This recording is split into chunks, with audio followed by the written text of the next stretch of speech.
जी प्यार से कहना बोल सदगुरु माता सुलेखा सविंदर जी महाराज की सत्संग जी दासों जी आप संत महात्माओं के दर्शन करके जहाँ पर खुशी हो रही है नहीं आपने सबने किसी न जिस रूप में भी आपने चाहे वो गीत हो रहे चाहे वचन रहे हो जिस रूप में भी आपने सिर्फ और सिर्फ इस परमात्मा की ही इतने देर से चर्चा कर रहे हैं। वो खाली इसकी चर्चा के साथ साथ किसी ने भी अपने लिए कोई कुछ नहीं मांगा।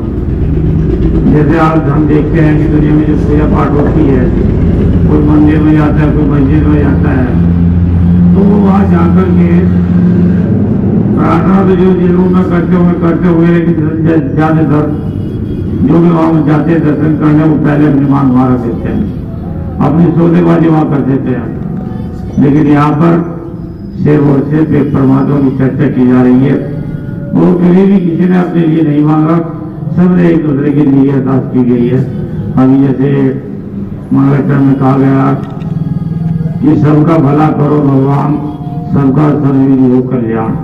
तो यहाँ पर जो ब्रह्मज्ञानी महात्मा है कि जहाँ इन्होंने दातार परमपिता परमात्मा को जान करके इन्होंने ये सीखा है कि जब सबका भला हुआ तो अपना जब अपना हो अपने आप ही हो जाना।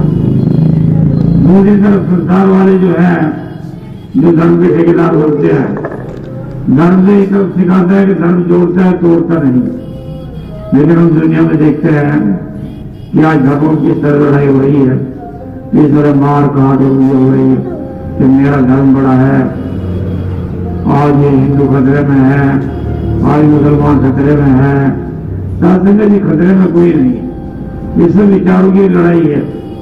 और जिसने दाता परमपिता परमात्मा को जान लिया उसके मन में उसके कोई किसी प्रकार का कोई भेदभाव रहता ही नहीं। और ये दाता परमपिता परमात्मा जिसका आप इतनी देर लगभग 1.5 घंटे से चर्चा कर रहे हैं ये आगे कौन है कहाँ है और कैसे रहता है तो ये मतलब एक ही दुनिया कहती है सब एक है। क्योंकि मुसलमान कहेंगे लिए लड़ रहे कि मेरा मजहब मेरा जो अल्लाहवाद खतरे में है, हिंदू कह रहे हैं सनातन धर्म खतरे में है, स्वास्थ्य में जो खतरे में और कोई नहीं खतरे में इनकी जो गद्दी है वो खतरे में इनकी गद्दी है, इनकी जो राजशाही चल रही है वो खतरे में है। तो सबसे पहले यहाँ पर अभी दोबारा पढ़ना बता है जग नहीं झूठा कर सकता कमल रहे जो जग के भीतर जग नहीं झूठा कर सकता। सभी के ये जानकारी मिशन है, ये कोई संप्रदाय नहीं है, कोई मतलब वो ऐसा नहीं है या कोई धर्म है। ये सिर्फ और सिर्फ सबसे पहले जो मतलब जिज्ञासु होता है जिसको ये परमात्मा ने पूरी कायनात चलाने की है ये सबसे पहले इसकी जानकारी कराता है। अभी यहाँ पर मतलब बैठे हैं मतलब दूसरे भी जो क्या कहना गुरु जो समाज है जो भी मतलब कुछ कह ले उनको उन सब गुरुओं के भी मतलब यहाँ पर बैठे हैं। अभी बच्चे ने भी गीत गाया अब जहाँ पे समझता है कि समझदार जी को मतलब गए वेला को 23 साल हो गए लेकिन आज भी मतलब समझदार जी की जय बोलते हैं। भगवान राम है, भगवान राम को मानने वाले उनको जानते नहीं है और युग के युग बीत गए और आज परमात्मा जी का नाम ले रहे हैं। भगवान श्री कृष्ण जी गुरु नानक देव जी उनको दसों पातशाही वो सब चले गए और उनके जो गुरुओं ने जो लिखा अपने वाणी में जो दर्ज करके जिस परमात्मा की चर्चा उन्होंने की जो ज्ञान अभी बात आ रही थी मेरा की जो ज्ञान संत रविदास जी ने मेरा जी को दिया, जो ज्ञान भगवान श्री कृष्ण जी ने अर्जुन को दिया समय के कार्यक्रम पर और जो भगवान राम आए उन्होंने भी गुरु मर्यादा को निभाया और उन्होंने गुरु वशिष्ठ जी ने भी वही ज्ञान प्राप्त किया जिसकी चर्चा आप कर रहे हैं। दुनिया कहती तो सर है कि परमात्मा जो है कण कण में है, पत्ते पत्ते में है, डाली डाली में है, ये सब जगह है। जब ये सब जगह है, ये परमात्मा यहाँ भी है और वहां भी है, तो फिर मुझे जब मुझे परमात्मा मेरे सामने है तो मुझे क्या जरूरत है किसी मंदिर में, किसी कुंभ महाकुंभ में नहाने की या गंगा तीर्थों की। ये जो ब्रह्मज्ञानी महात्मा जिन्होंने परमात्मा को देखा है, जब आज भी ये सब बैठ करके आज की चर्चा कर रहे हैं, सत्संग जी रामायण में भी कहीं आता है कि जहां ये ब्रह्मज्ञानी महात्माओं की जो संगत होती है, जिस परमात्मा को जान चुके, पहचान चुके, वो स्थान जो है तीर्थ स्थान बन जाता है।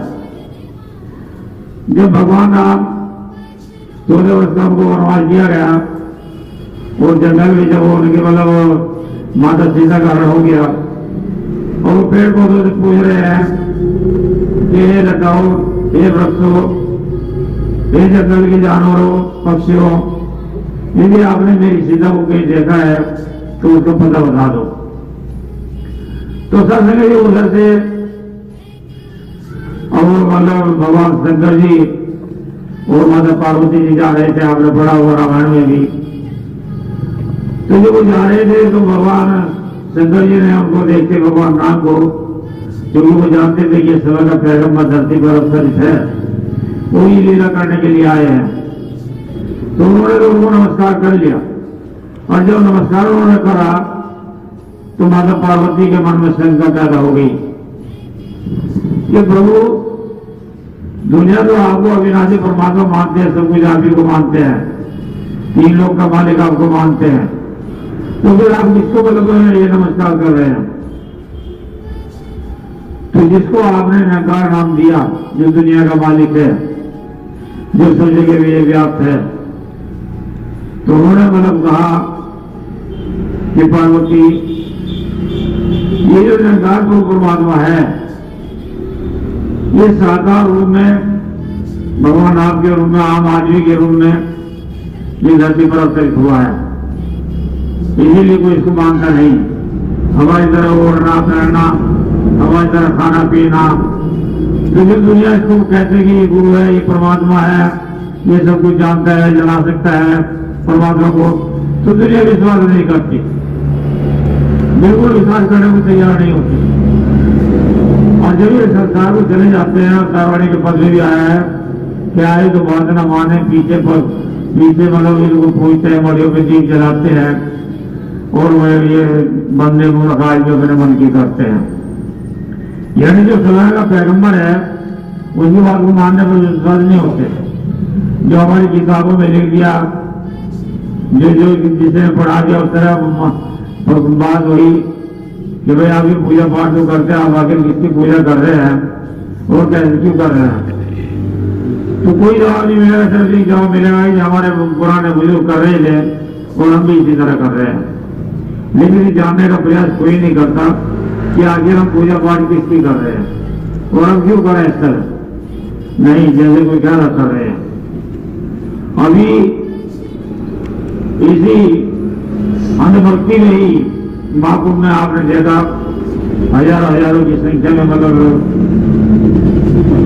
इंसान इस शरीर को छोड़ गए, लेकिन किसी को कुछ हाथ नहीं मिला। और वहीं पर जो धर्म के ठेकेदार हैं, जिनके घर से चले गए, जिनके कमाने वाला कोई नहीं था, बच्चे चले गए, बीवी चली गई, तो वहां पर धर्म के ठेकेदार कह रहे हैं कि जो मतलब जावर मर गए उनकी मुक्ति हो गई। तो मतलब उनको समझाने का कोई तरीका तो मिला नहीं और सीधा सीधा कहते कि उनकी तो मुक्ति हो गई। और यदि किसी मंडल में मुक्ति है तो आप क्यों नहीं मर जाते? तो संत जी यहाँ जो ये कह रहे हैं, ये यही कह रहे हैं कि ये निरंकार ये परमात्मा है जो सब जगह समाया हुआ है। ये वो मतलब परमात्मा है कि जल में भी है, थल में भी है, जल थल मैयर में। मैं आपके गुरु ग्रंथ साहब में भी यही लिखा, रामायण में भी यही लिखा है, गीता को पढ़ो वहां भी यही लिखा है, रामायण कुरान में लिखो, मतलब जितने भी हमारे पवित्र ग्रंथ हैं उन सब में परमात्मा की एक ही पहचान बताई गई है कि जो परमात्मा है ये सब जगह है, ये अविनाशी है, इसका कभी नाश नहीं होता, ये ना कभी जलता है ना मरता है, ना कभी ये कहीं आता है ना जाता है, सब जगह है। आप सुनी रखने की जगह की नोक जो होती है उसकी जगह भी ऐसी नहीं मिलेगी कि जहाँ ये परमात्मा ना हो। पढ़ते लिखते हम भी थे, हमने भी खूब पढ़ा, लेकिन बड़ा दुख होता था, दर्द होता था। ये तो सब जगह है, आपके अग्नि में भी यही प्रकाश है, धूम में भी इसी की प्रकाश है, और ये सब जगह हरियाली में भी मतलब यही है, तो ये दिखाई क्यों नहीं देता? तो सत्संग जी भगवान श्री कृष्ण जी अर्जुन को लड़ाई के मैदान में जब उनको दोनों सेनाओं के बीच में ले गए और उन्होंने देखा कि मतलब मुझे किसको मारना है, तो अर्जुन ने बोला उसी से हथियार छोड़ दिए। कहने लगा प्रभु आप मुझसे कुछ भी करा ले, लेकिन मैं जो है मतलब इनके ऊपर ये तीर या तलवार कुछ नहीं चला सकता, क्योंकि तो सामने मेरा कोई मामा है, कोई फूफा है, गुरुजन है, मेरे पिता में है, तो मैं आगे इनको मार करके फिर राज किसमें करूंगा? अब भगवान श्री कृष्ण ने बहुत समझाया, कहते कि अर्जुन जिनको मारने के लिए मैं कह रहा हूं ये तो पहले ही मरे हुए हैं, मैं तो तेरा सिर्फ नाम करना चाहता हूं। उन्होंने भगवान श्री कृष्ण ने मोह करने को तरह समझाने का प्रयास किया, 32 साल तक उनके साथ रहे ऐसे दोस्त, लेकिन वो समझ नहीं पाए। जैसे समय की पैगंबर ये सदगुरु माता जी हमारे सामने हैं, दास भी अब तक नहीं समझ पाया था इनको, लेकिन जब महात्माओं को सुनते हैं, उनकी प्रैक्टिकल सुनते हैं, तो पता लगता है कि यही निराकार का साकार रूप है, ये परमात्मा है जिसके अनेकों नाम हैं। ये आज सदगुरु माता सुरेशा जी के रूप में आज हमारे बीच में विराजमान है। अब क्योंकि इनका बोलचाल, इनकी भाषा, बोलना पहनना, खाना पीना सब कुछ तो हमारी तरह है, लेकिन इंसान को समझ नहीं पाता। जो संतों महात्माओं के अनुभव जो सुनते हैं तो उनको पता लगता है। अभी जैसे आप संत महात्मा मतलब अपना काम धाम छोड़ करके आए, तो सत्संग जी जो काम आपकी पेंडिंग है, आप यहाँ पर बैठे हैं, ये निराकार रूप में ये सदगुरु भी यहाँ पर विराजमान है, साथ में को मां आ गया, इस निराकार का ही रूप पा गया, और जो स्टेज पर आपने मतलब सेवा दी, इसके अंदर जो बोल रहा है ये सदगुरु इसके घर में बैठ करके खुद बोलता है, नहीं तो दास के तो कोई औकात नहीं। अभी जब याद आ जाएगा तो कोई पूछने लगे भी तो दास की औकात नहीं कोई बोल पाए। तो सत्संग जी बात आ रही थी अर्जुन की, उसके अर्जुन श्री कृष्ण की, जब देखा कि इस तरह नहीं मानेगा, ये माया में लिप्त है। अभी जैसे महात्माओं ने माया का रूप बताए, इसके जो भी कुछ हम इन आंखों से देखते हैं सब ये माया ही है, लेकिन जब ये सदगुरु जो ज्ञान ये चक्षु में जब बख्शता है तो फिर हमें हर किसी के अंदर ही परमात्मा दिखाई देता है, महसूस होता है। और सदगुरु ऐसा नहीं कि मतलब ये जब नाम ही से निरंकार है, तो जैसे गुरु ग्रंथ साहब में भी ओंकार इसका नाम दिया गया, अनेकों नाम इसके दिए गए, लेकिन है एक ही। इसकी जब जब ये किसी की सहायता होता जाता है तो किसी भी रूप में प्रकट होकर के ये हमारी सहायता करता है, लेकिन कभी ये नहीं कहता कि मैं माता प्रतीक्षा हूँ या मैं निराकार का ही रूप हूँ, ये कभी नहीं कहता। ये उसी काम को आपसे करा लेता, मुझसे करा लेता, किसी से भी करा के प्रकट हो सकता है। और जब जब ये काम को छोड़कर हम पर आते हैं, दास ने बात भी जो छोड़ दी, तो इस सब हमारे सारे काम सवार होता है। अगर इसको उदाहरण दें, पहली बात तो इस मिशन में जो है कोई गलत चमत्कार होता नहीं हो, किसी को जोड़ा नहीं जाता, क्योंकि जो इंसान चमत्कार के पीछे जुड़ेगा या किसी मांग को लेकर के जुड़ेगा वो फिर परमात्मा से नहीं जुड़ सकता, क्योंकि वो तो इससे जुड़ गया कि मैंने इस परमात्मा से एक चीज मांगी वो मुझे नहीं मिली। लेकिन वो परमात्मा यही मालिक जानता है कि वो चीज जो मैंने मांगी है वो मेरे लिए सुखदायी है या दुखदायी है। उदाहरण महात्मा आने को देते हैं, तो बात वही अंतरिक्ष वाली बात छूट गई। तो जब श्री अर्जुन जब नहीं माने तो उन्होंने कहा कि अर्जुन तू इस तरह नहीं समझ में आएगा। तो जब उन्होंने अपने ज्ञान चक्षु दिए और उसको जब वो इशारा दिया, जब पता लगा जमीन पर उनके पैर और आसमान तक जहां तक भी उनको दिखाई दिया, तो जहां तक दिखाई दिया वो भगवान श्री कृष्ण जी का शरीर उनको दिखाई दिया, वो पूरा ब्रह्मांड उनको घूमता हुआ दिखाई दिया, जिसको वो कहते हैं कि ये इनका विराट स्वरूप है। अब इस समय आकार में ही तो बैठे हैं, यही तो परमात्मा में ही तो बैठे हैं, और हम सब परमात्मा में और हमारे सबके अंदर जो परमात्मा ही विराजमान है। तो ये सिर्फ इस परमात्मा से जोड़ता है। तो इसी का लगी है जगी है दिल उसका बेदाग रहे, जग में जाए बात करता माया से बेदाग रहे। तो सत्संग जी, जिसको इस मालिक का पता लग गया कि यही तो है वो निरंकार ये परमात्मा, वो फिर इधर उधर नहीं भटकता।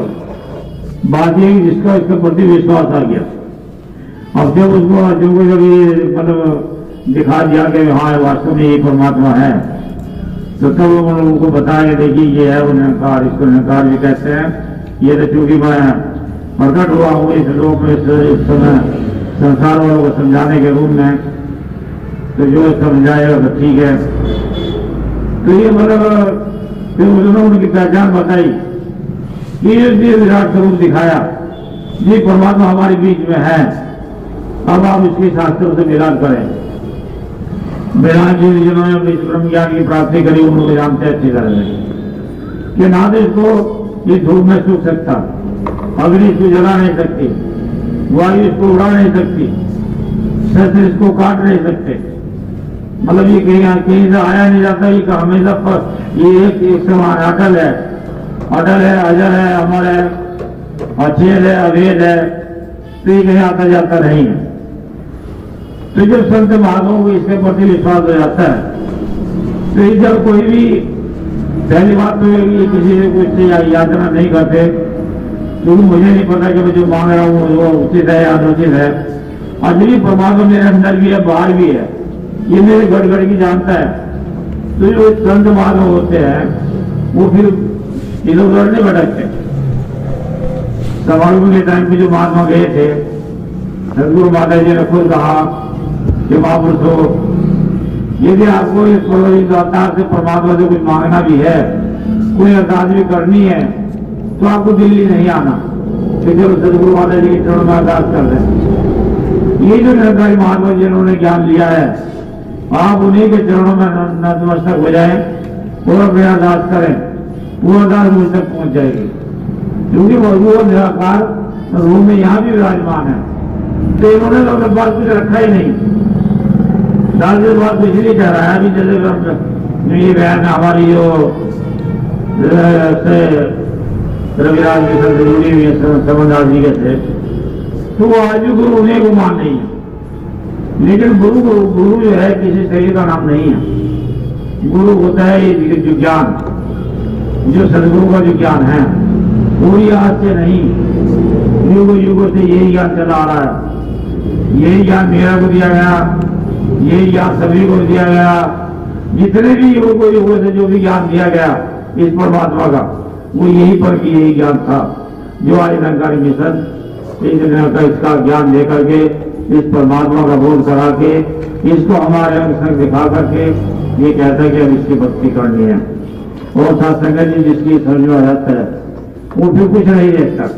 उसको जो ये पता लग गया कि जो मेरे मतलब वेदों में शास्त्रों में लिखा है कि इसी की तो चर्चा है उसमें। हम जो हमारे बीच में एक पंडित अब्दुल गफ्फार जी हुए हैं, बड़े विद्वान महात्मा हो गए हैं। अभी वो 78 दिन पहले मतलब शरीर छोड़ गए। तो जिस दिन उन्होंने जैसे आप ब्रह्मज्ञानी महात्मा सत्संग के रूप में कर रहे हैं, सभी को ये ज्ञान कह रहे हैं कि आओ इस परमात्मा के दर्शन कर लो, ये देखा जा सकता है। जब कोई चीज का नाम है तो सब वो नाम ही भी मतलब है, और जब उसको देखा जा सकता है तो पहली बात तो माने नहीं, क्योंकि तमाम ज्ञान जो कुरान की उनको जबानी याद थी। फिर भी उन्होंने जब देखा कि बार बार इसकी चर्चा कर रहे हैं कि देखा जा सकता है, चलो ज्ञान ले लें। और जब उन्होंने वो ज्ञान लिया और जब उन्होंने बताया कि ये वो परमात्मा है, और फिर उन्होंने अपने कुरान से जब उसको मिलान करा कि महाराज जी इसी को तो पढ़ता था, इनको कुछ नहीं रखा, ये तो काले अक्षर है। फिर उन्होंने रामायण को पढ़ा, ग्रंथ साहब को, गुरु ग्रंथ साहब को पढ़ा। और ऐसा नहीं, वो इतने बड़े पंडित थे कि पूरी रामायण उनको याद, पूरी क्या नाम है आपको, गीता उनको याद, और कुरान तो उनको याद थी। और जो ये आपका गुरु ग्रंथ साहब, उनको भी काफी कुछ उसमें से याद था, तो उनको पंडित की उपाधि दी गई। तो जब उनको ये पता लगा, वो ज्ञान लिया, तो घर पे गए, उन्होंने कुरान उठाई और अपनी चारपाई के नीचे, मतलब पाए के नीचे रखा। तो परिवार वाले देखकर के हैरान रह गए कि कहीं अब्बू का दिमाग तो खराब नहीं हो गया। वो कहने लगे कि अब्बू ये क्या कर रहे हो? कि बेटा, जो परमात्मा जिसकी अल्लाह की जो चर्चा है उसको आज मैंने देख लिया, इसमें जरूरत नहीं है, जो अक्सर है आप इनको कहीं भी लिख सकते हैं, लेकिन आज मैं उनको देख आया। और जब उनको ये ज्ञान समझ में आया, कल रात भी उनके विचार सुना दास, जो भी समय बीच में आते हैं, कि जब परमात्मा की इसकी कोई जाति नहीं है और हम सब इसकी संतान हैं, तो हमारी जाति कहां से होगी? तो उन्होंने सदगुरु की बात को मान करके, उसकी 4 बेटियां हैं और चारों बेटियों की शादी जो है दूसरी बिरादरियों में की है। कोई मतलब पंजाबियों में, कोई पंडितों में, कोई मतलब कायस्तों में, उन्होंने जाने जहां जहां मतलब उनके योग्य लड़के मिले, उन्होंने वहीं पर शादी की। और वो बता रहे थे कि ज्ञान लेकर के अगर हम आज भी जाति पातियों के चक्कर में पड़े हैं, तो दाज दावे से कह सकता है, ये पंडित अब्दुल गफ्फार जी की बात बता रहा आपको, सुन सकते हैं उनको। क्या अगर उन्होंने आज भी मतलब वो जाति पातियों के चक्कर में पड़े हैं, तो दाज दावे से कह सकता है कि उनकी भी मुक्ति नहीं हुई है। जब तक हम ये धर्म भूले को थे, जो सदगुरु जिस चीज को मना करता है, अगर हम उन्हीं चक्रों में फिर भी पड़े हुए हैं, तो फिर हमारा क्या बनने वाला है? हम कह तो रहे कि हम निरंकारी हैं, हम निरंकार को मानते हैं, लेकिन क्या जो निरंकार के गुण हम उनको मानते हैं? अगर हम निरंकार के गुणों को मानते हैं, तो निरंकार की तमाम ताकतें इस परमात्मा ने अपने संत महात्माओं को बख्शी है। तभी तो उन्होंने कहा है कि आपको अगर कोई वस्तु चाहिए, तो जो ब्रह्म ज्ञानी महात्मा आपको मिले, वो उसके चरणों में आप अरदास कर सकते हैं, वो इस निरंकार तक पहुंच जाएगी। इसी के आगे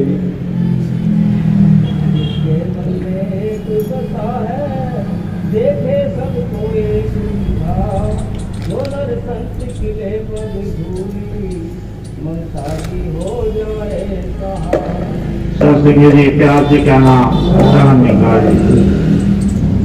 जिसने दादा गुरु परमात्मा को जान लिया और यूं ये ज्ञान समझ में आ गया, तो उसके लिए तो सभी बंधुओं को एक नजर से देखता हो, वो फिर ये नहीं देखेगा ये तो बहुत बड़ा राजा महाराजा है, ये बड़ा भिखारी है, मैं इससे क्यों बात करूं, इसके अंदर नई बीमारियां हैं, मैं इससे क्यों बात करूं कि ये बीमारी मुझे ना लग जाए। तो संत महादेव के मन में इन सब चीजों को एक तरफ दरकिनार करके वो हमेशा मतलब उनकी सेवा में लग जाते हैं। सत्संग जी जो जब इसको जान लेते तो उनके अंदर सहनशीलता, क्षमाशीलता, प्यार, प्रेम, नम्रता वो सोचते, क्योंकि उनको सब के अंदर अपने सबके अंदर अपना ही रूप, निरंकार का ही रूप दिखाई देता है। तो इतना सच्चा सच्चा ज्ञान और दुनिया में कहाँ मिलेगा? उदाहरण देते हैं कि मतलब सहनशीलता की कोई शक्ति होती है, हिम्मत वो होनी चाहिए। किसी ने पूछा कि माता जी आगे हम सहन कब तक करते रहें? कहने लगे एक बात बताइए, किसी भी निरंकारी रूप परमात्मा है और इसको दुनिया ना जानने वाले, न जाने कौन को क्या क्या मतलब इसको कहते हैं, अच्छा भी कहते हैं, बुरा भी कहते हैं, क्या कभी इसको देखा किसी के साथ लड़ाई झगड़े करते हुए? पेड़ पौधे हैं, उनको कोई डंडा मारता है, कोई उनको काटता भी है, कोई उनको झाड़ता है, और कोई चढ़ता रहता है, कोई लकड़ी तोड़ता है, वो तो कभी नहीं कहते कि मतलब ये मेरे साथ ऐसा क्यों कर रहे हैं। नदी बह रही है, सब कुछ सीधा चल देती है, चाहे उसके अंदर पत्थर मारे, तो पूरा कलर डाले, चाहे बांध लगा दे, उसका तो काम बहना है और सबको अपना जिस तरह उपयोग कर सके, तो वो कभी नहीं कहती। तो संतों महात्माओं की जो पहचान बताई गई है, इन्हें भी बताया है कि सर्वर और संविधान चारों और ये जो बादल होते हैं चारों बरसे में, तो ये मतलब हमेशा दूसरों के लिए मतलब काम करते हैं। तो वही जब ये ज्ञान समझ में आ जाता है, उसके लिए ना कोई अपना ना कोई पढ़ाया। और यही अभी जब ये 3 साधन अभी मानो बता भी रहे थे, ज्ञान देने के लिए सिर्फ 3 ही चीज साधन हमें दिए, सेवा, सिमरन और सत्संग।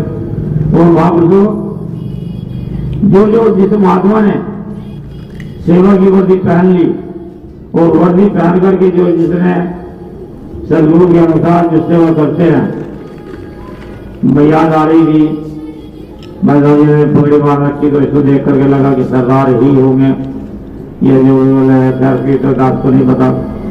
लेकिन बात आई हमारे मतलब जो प्रधान सबसे पहले प्रधान लाभ सिंह जी हुए, तो जिस समय बाबा बूटा सिंह जी से ज्ञान लिया बाबा अवतार सिंह जी ने, तो बाबा अवतार सिंह ने तो ज्ञान ले लिया, तो मतलब उनके हमें उनके पक्ष समझ में आ गया उनको।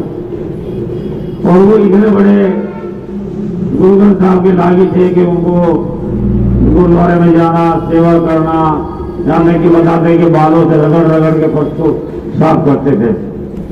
और प्रधान लाभ सिंह जी जो थे वो भी मतलब बड़े पक्के मतलब वो अनुयायी थे, गुरु ग्रंथ साहब की जबानी उनके याद से एक लाई। तो जब बाबा अवतार सिंह ने ज्ञान लिया और वो उनके दोस्त थे लाभ सिंह जी कहने लगे, लाभ सिंह मैंने सिर्फ को प्राप्त कर लिया और जब दिखाते हैं, जब मैंने गुरु मुझे मिल गया था, कहने लगे तू पागल हो गया अवतार सिंह, तू भी बड़ा भोला आदमी इंसान है, क्योंकि वो ये देखा जा सकता है मैंने पूरा गुरु ग्रंथ साहब पढ़ लिया, सारा मेरे याद है। कहने लगे तूने पढ़ी ले, याद ही तो है, लेकिन तूने कुछ देखा तो नहीं। कहने लगे कभी देखा आज तक तो किसी ने बताया नहीं, कहा नहीं देखा जा सकता है। तो जो वो नहीं माने क्योंकि सब दोस्त है वो, तो उन्होंने कहा कि मेरी बात मान ले, विश्वास कर ले और तुम्हें साथ चल, अगर तुम्हें ये नहीं मिला, ये परमात्मा नहीं दिखाई दिया, तो इससे संतुष्ट नहीं हुआ, तो मैं भी ज्ञान भी छोड़ दूंगा, मैं भी आज के बाद मतलब उनके बाबा बूटा सिंह जी के बाद नहीं जाऊंगा।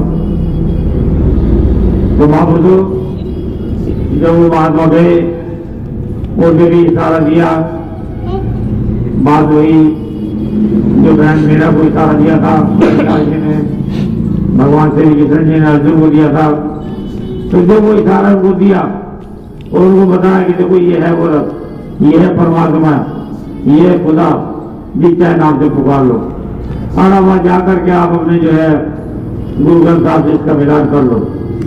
जब उन्होंने देखा मिलाया तो उनकी समझ में आ गया, और फिर वो इतने बड़े संत हुए कि वो मिशनरी सबसे पहले प्रधान बने। तो बाबू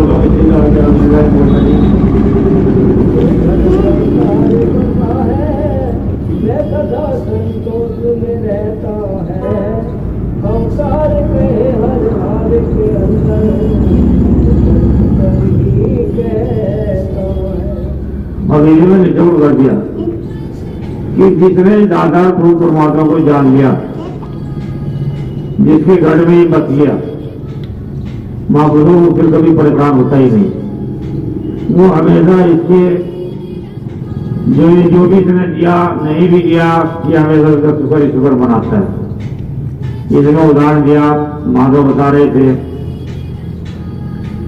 कि गुरु नानक देव अपने दोनों चेलों मर्दाना और बाला को लेकर के ये जा रहे थे, तो वो जाने लगे, मतलब उन्होंने जेठा डाल दिया, उनको कहा कि भैया कैसे भिक्षा मांग करके लेके आओ, और कोई खाने का जुगाड़ करते हैं। और वो दोनों गए तो मेरे शाम तक हो गई, किसी गई किसी उनको कोई भिक्षा नहीं मिली, और दोनों खाली हाथ आ रहे हैं। कहने लगे क्या हुआ, भैया आज तो भिक्षा मिली नहीं। कहने की कोई बात नहीं, पानी पियो, कोई मालिक का सुनर को सो जाओ, मालिक की जैसे मर्जी करेगा। और वो अगले दिन गए, अगले दिन भी यही हुआ। अब जब तीसरे दिन उन्होंने कहा कि मालिक ये तो मतलब आज भी कुछ नहीं मिला, तो वो कहने लगे सुनर दो और सो जाओ। और तू इंसान में इंसान ही है, भूख तो लगती है किसी को, और जब फिर भूख लगी हो तो फिर ना सुबह होता ना कुछ होता। तो उनके शिष्य कहने लगे कि गुरु जी सुमरन आप ही कर लो, हमसे तो होता नहीं, ना सुमरन निकला मुझसे, ना जब भूख लग रही तो हमसे तो होता नहीं। तो ये जो कहने का मतलब ये है कि जिसके मन में ये नकार बच जाता है फिर इसी की भूख रहती है इसको, क्योंकि इसको सब पता होता है हम सब इसके बच्चे हैं। हम अगर सांस भी ले रहे हैं तो इसको पता है कि कोई सांस इसको देनी है कि नहीं देनी, या इसको कोई खाने को देना या नहीं देना। और जो इसकी रजा में रहकर के जीवन जीने आ जाता है, माँ बुजुर्ग के जीवन में कभी कोई कमी आ ही नहीं सकती। बस ये है कि मेरे इसके प्रति विश्वास होना चाहिए। तो जो इस तरह आगे जैसे नहीं लेता, इसके बखान करते रहो, रात दिन करते रहो, 24 घंटे करते रहे, तो इसका बखान नहीं हो सकता। अंत में सदगुरु बाबा जी मतलब हमें ये समझाती है कि महाप्रभु अगर हम उठते बैठते खाते पीते सोते जागते अगर हम इसके एहसास में रहते हैं, इसके सुमरण में रहते हैं, तो मेरे जीवन में कभी कोई कमी नहीं आएगी। और अगर कमी भी आएगी तो इसकी रजा को मान करके वो दुख भी दुख नहीं देगा। इसीलिए जो संत महात्मा होते हैं, जो ज्ञानी महात्मा होते हैं, उनके मन में कभी भी किसी की बात को लेकर के कभी चिंता की लगी नहीं दिखाई देती। तो महापुरुषों के बीच में दास प्रार्थी, यदि दास से कोई शब्द निकल गया हो, किसी को कुछ चीज पहुंची हो, तो दास हम सबके लिए क्षमा प्रार्थी है। और एक बात और कहेगा कि दास ने मतलब थोड़ा सा भी महात्माओं को लगता है कि कुछ ने मतलब ज्ञान तो ले रखे हैं, चाहे वो किसी पद से लिए कहीं से भी लिए, गुरु उनके जीवन में कोई भी आया, लेकिन अगर परमात्मा उनको नहीं दिखाया गया तो ये मिशन ऐसा है, ये परमात्मा को आपके सामने रूबरू खड़ा कर देता है।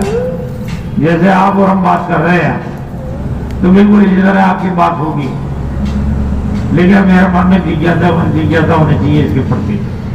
और अगर जिज्ञासा है तो जो आपके सब बीच में संत महात्मा बैठे हैं निरंकारी महान मिशन के, आप उनसे संपर्क करें। और इतवार के दिन हमारे यहाँ जो मतलब भवन में मुजफ्फरनगर में सत्संग होता है, वहाँ पर आए।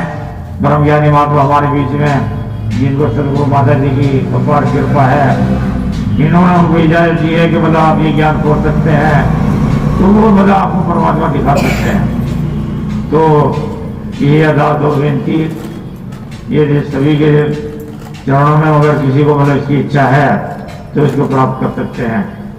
आगे सदगुरु माता जी के चरणों में यही अरदास और विनती बनती है दास के लिए और दास के परिवार के लिए भी, आप सभी से सत्संग से यही। और आप सदगुरु माता जी से आप सभी के लिए यही अरदास करते हैं कि माता जी ये तेरे संत आए, तेरे चरणों में बैठे तेरा गुणगान कर रहे हैं, दाता कृपा करना सभी के घरों में तेरा मतलब ये ज्ञान बच जाए, और सब सपूरी का जो ये दान जो आपने बख्शा ये सब के दिल में बच जाए, किसी को भी किसी प्रकार की कमी ना रहे, तन की मन की धन की सबके हर प्रकार से भंडारे भरे रहे। ऐसे अरदास करते हैं, प्यार से कहना।